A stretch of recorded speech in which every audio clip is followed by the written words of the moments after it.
दो पायलट्स ज़मीन पे जो हमारी फोर्सेस मौजूद थी, उन्होंने उनको अपनी अरेस्ट में लिया।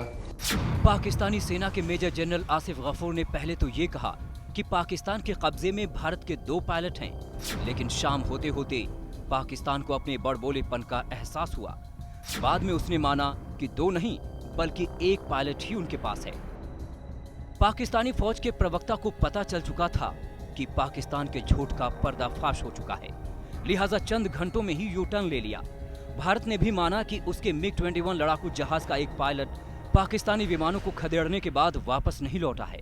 अब पाकिस्तानी फौज के दावों के बाद विदेश मंत्रालय ने पाकिस्तान को सख्त चेतावनी दी है और पड़ोसी मुल्क से कहा है कि हमारा जांबाज पायलट फौरन वापस करो।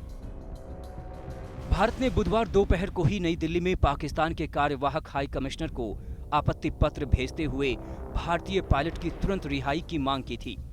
देर रात इस्लामाबाद में भारतीय उच्चायोग ने पाकिस्तान से औपचारिक तौर पर पायलट की रिहाई को कहा है।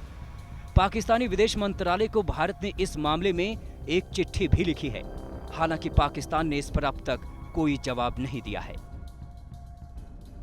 पाकिस्तानी मीडिया में लगातार भारतीय पायलट की तस्वीरों को दिखाकर वाहवाही लूटने की नापाक कोशिशें हो रही हैं, लेकिन भारत ने इस पर कड़ी आपत्ति जताई है।